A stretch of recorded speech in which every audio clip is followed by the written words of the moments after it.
अस्सलाम वालेकुम क्लास। तो आज है हम देखेंगे एग्जाम्पल नंबर 4 है। तो इस एग्जाम्पल में हमारे पास इसके दो पार्ट्स दिए हुए हैं, लेकिन ये है तो एक ही पार्ट, लेकिन इसके पार्ट दो बनाए हुए हैं। तो सबसे पहले वो कहना चाह रहा है कि हमारे पास एक रिजिड बॉडी है एस, वो स्पिन मतलब रोटेट कर रही है with the angular velocity omega.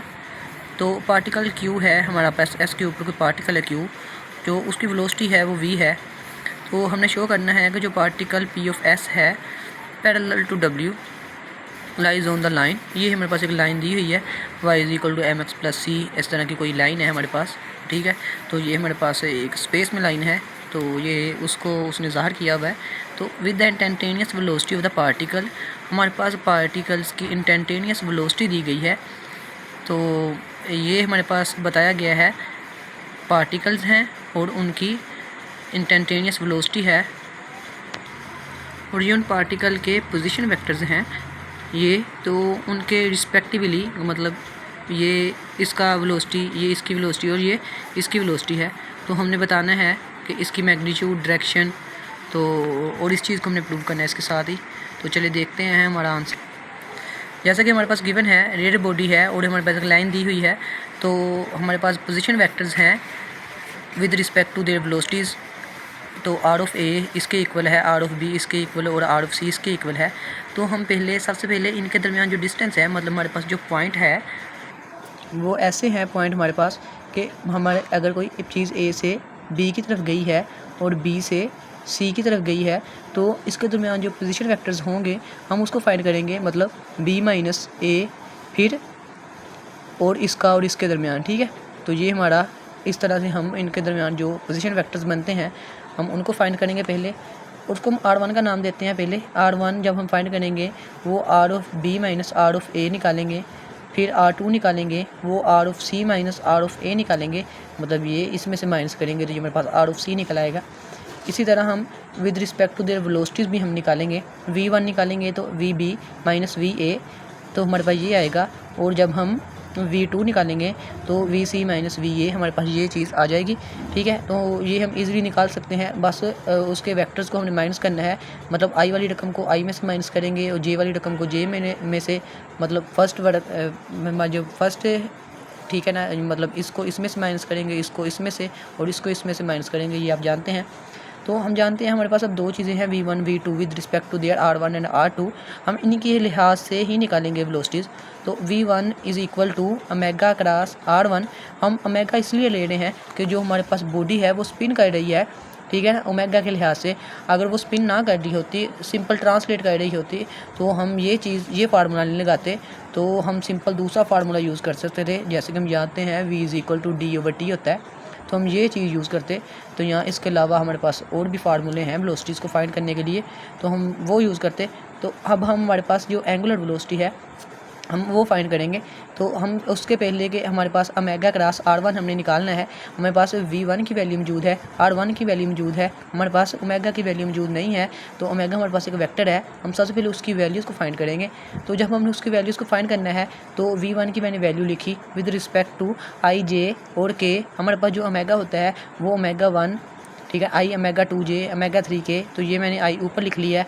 तो उसके अलावा मेरे पास जो R1 वेक्टर था उसको मैंने लिख लिया है। तो जब मैं इसकी क्रॉस मल्टीप्लिकेशन करूँगा, मतलब इसका मैं डिटर्मिनेंट फाइंड करूँगा, तो मेरे पास with respect to V1 V2 मतलब जो इसके पॉइंट्स हैं, ठीक है ना, V1 डैश V2 डैश और V3 डैश, तो ये इसके इक्वल करेंगे हम। तो जब मैंने डिटर्मिनेंट फाइंड किया तो मेरे पास ये चीज़ आती है। तो ये आप इजीली फाइंड कर सकते हैं, पिछले लेक्चर में भी हमने ये किया था, तो आप इजीली इसको फाइंड कर सकते हैं। तो ये चीज़ आ गई हमारे पास। तो जब हमने इसको सोल्व किया, यहाँ इसको हमने ब्रैकेट्स में लिखा, तो I J और K की हम नहीं लिखते, ठीक है। और इसमें जो हम डॉट्स का इस्तेमाल करते हैं, पहली रकम पहले की इक्वल दूसरी को तीसरी की इक्वल आएगी हमारे पास। तो हम ये देख सकते हैं कि जब हम पहली ये इसके इक्वल आई 0 के इक्वल, तो हमारे पास ओमेगा 3 है जो वो इक्वल टू 0 आएगा, तो यहाँ से भी हमारे पास 0 आएगा। तो हम यहाँ से ओमेगा 1 की वैल्यूज़ को निकाल सकते हैं। हम इसको उधर ले जाते हैं, उधर जब हम इसको ले जाएंगे तो हमारे पास ओमेगा 1 की वैल्यू आ जाएगी। ये भी आप इजीली निकाल सकते हैं, हम आगे निकालेंगे भी। तो इसी तरह हमने v2 की वैल्यू निकाली है। v2 की वैल्यू जब हमने निकाली है तो हमारे पास ये मेरे पास वैल्यू आ जाएगी।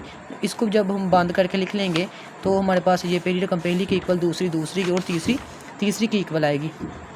ठीक है, तो जब पहली की इक्वल आई तो मेरे पास ओमेगा 2 की वैल्यू मेरे पास ये निकल आई और उसके साथ ही मेरे पास ओमेगा 3 की वैल्यू आ जाएगी। ठीक है, तो v/2 आ गई मेरे पास ओमेगा 3 की वैल्यू।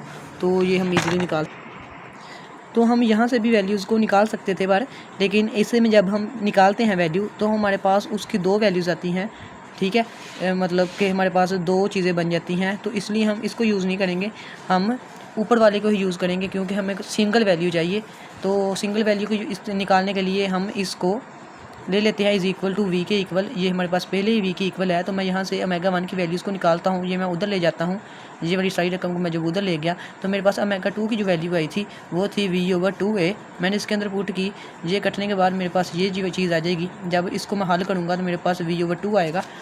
तो अब मैं इसको उधर ले जाता हूँ, जब ये उधर चला जाएगा तो ये रकम ऊपर जो नीचे हो जाएगी। तो मेरे पास ओमेगा 1 की वैल्यू आ गई, ओमेगा 2 और ओमेगा 3 की वैल्यू मेरे पास आ चुकी है। तो मेरे पास जो ओमेगा वेक्टर बनेगा तो वो ये बनेगा। ठीक है, उसने हमें कहा कि इसकी डायरेक्शन फाइंड करनी है, तो मतलब इसकी मैग्नीट्यूड फाइंड करनी है। तो मैग्नीट्यूड जो मेरे पास है वो इसके इक्वल आ जाएगी। ठीक है, तो ये हमारे पास साथ में ये इसके नीचे v/2 है। ठीक है, इनमें से जो चीज़ कॉमन, तो जब हमने इसका स्क्वायर किया, स्क्वायर करने के बाद इसका अंडर रूट लिया तो मेरे पास ये चीज़ आएगी। तो जब ये चीज़ मेरे पास आ गई है तो यहाँ पर भी मैं जब इसको हल करूँगा तो यहाँ पर मेरे पास 2 आएगा अंडर रूट 4। तो जब अंडर रूट ओपन करेंगे 2 आएगा, 2 से कट जाएगा, v/2 मेरे पास जवाब आएगा। तो ये मेरे पास उसकी मैग्नीट्यूड है।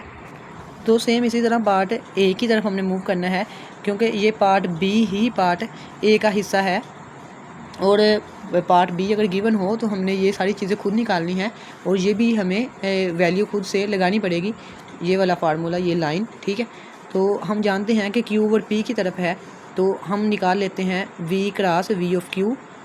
ठीक, क्योंकि हमने q से p की तरफ जाना है, p एक फिक्स पॉइंट है और q उस पर मूवमेंट हुई है, तो हम v/q की तरफ जाएंगे। तो जब मैं इसकी वैल्यूज़ को लिखूँगा i/j/k, ये वाली वैल्यू मेरे पास है।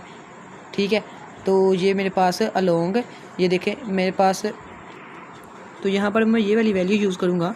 ये मेरे पास v की वैल्यू है, हमने पीछे निकाली हुई थी ये वैल्यूज़। ये मेरे पास v/a की वैल्यू है। हम इसको पॉइंट ऑफ रेफरेंस, हम किसी भी पॉइंट को पॉइंट ऑफ रेफरेंस लेके कंसीडर करके हम चल सकते थे। हमने ये पीछे जब चैप्टर पढ़ा था तो उसमें हमने ये डिस्कस किया हुआ है कि हम इसको किसी भी पॉइंट को हम लेकर, ठीक है, रेफरेंस मान कर उसके गिर्द हम रोटेट कर सकते हैं। अगर मैं इसके गिर्द करूं या इसके गिर्द करूं या इसके गिर्द कर दूं तो हमारे पास जो इजी रकम थी हमने उसके गिर्द मूव किया है। तो हमारे पास जो चीज़ आई है वो मेरे पास ये आ जाएगी। जब हम इसको ओपन करेंगे, ओपन करने का मतलब कि जब हम इसका डिटर्मिनेंट लेंगे तो मेरे पास ये चीज़ आ जाएगी। ठीक है, तो ये आ गया मेरे पास v cross w omega cross v/q। तो ये चीज़ मेरे पास आई। तो हमने फाइंड क्या करना था, इसको ओमेगा स्क्वायर से डिवाइड करना था क्योंकि हमारे पास ये चीज़, ये फार्मूले में जो इन्होंने लाइन की इक्वेशन दी हुई है उसमें ये चीज़ गिवन थी। तो हमने उसी चीज़ को मद्देनज़र रखते हुए हमने ये चीज़ निकाल लेनी है।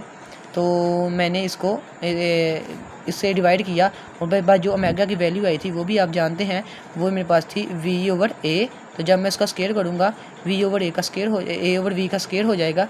तो जब a/v का स्क्वायर को जब मैं इससे डिवाइड करूँगा तो मेरे पास सिंपल जो वैल्यू आएगी तो वो मेरे पास ये आ जाएगी -u v/2a इंटू k, क्योंकि मेरे पास ये बाकी वैल्यू सारी ज़ीरो हो जानी थी, मतलब i की वैल्यू और j की वैल्यू मेरे पास ज़ीरो हो गई थी, तो सिर्फ k बचा। और मैं जानता हूँ मेरे पास ओमेगा जो यूनिट वेक्टर है, मैंने इस पूरे का फार्मूला लिख लिया है, उसके अंदर मैंने ये वैल्यूज़ को पुट किया है। तो इसकी वैल्यू मेरे पास ये आई है और ओमेगा की वेक्टर जो मेरे पास बना था, मैंने ओमेगा 1 ओमेगा 2 ओमेगा 3 की वैल्यू निकाली हुई हमने। तो मेरे पास जो ओमेगा वेक्टर बना था उसकी मैंने वैल्यूज़ को लिखा है। तो क्योंकि हमें ये सवाल में गिवन है कि अलोंग एक्स वाई प्लेन में है हमारे पास, मतलब वाई हमारे पास 0 है। जब वो एक्स वाई प्लेन में है तो वाई हमारे पास हमेशा, मतलब एक्स एक्सिस में हो तो वाई 0 होता है, वाई में हो तो एक्स 0 होता है। लेकिन जब हम प्लेन की बात करते हैं तो उसमें 3 कोऑर्डिनेट्स होते हैं, एक्स वाई और जेड। तो हमारा ये y = 0, जब मेरे पास y 0 है तो मेरे पास जो j वेक्टर है वो भी 0 होगा, क्योंकि ये लॉन्ग y एक्सिस होता है, तो इसका मतलब ये भी वेक्टर 0 होगा। जब ये वेक्टर 0 है तो इसके साथ तो ओमेगा भी होगा ना, ओमेगा इसके साथ जब मल्टीप्लाई करेंगे तो मेरे पास जो ओमेगा की वैल्यू है वो भी 0 होएगी, ठीक है। तो जब मैं इसको ओमेगा के साथ मल्टीप्लाई करवाऊँगा तो मेरे पास ये पूरा वेक्टर क्या हो जाएगा, ये पूरा वेक्टर 0 हो जाएगा।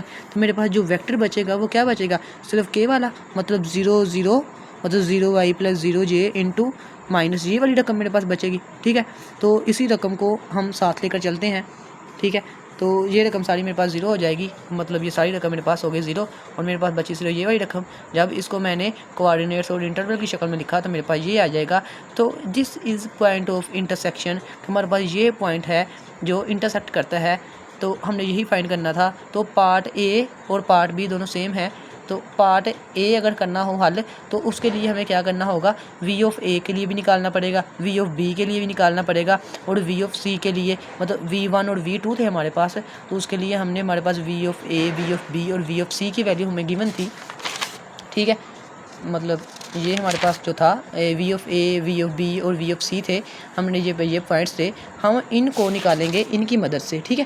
पहले हम यहाँ पर वी ऑफ बी की वैल्यू पुट करेंगे, फिर वी ऑफ सी की वैल्यू पुट करेंगे, ठीक है। तो हमारा इस तरह से ये सवाल हल होगा। Thanks for watching.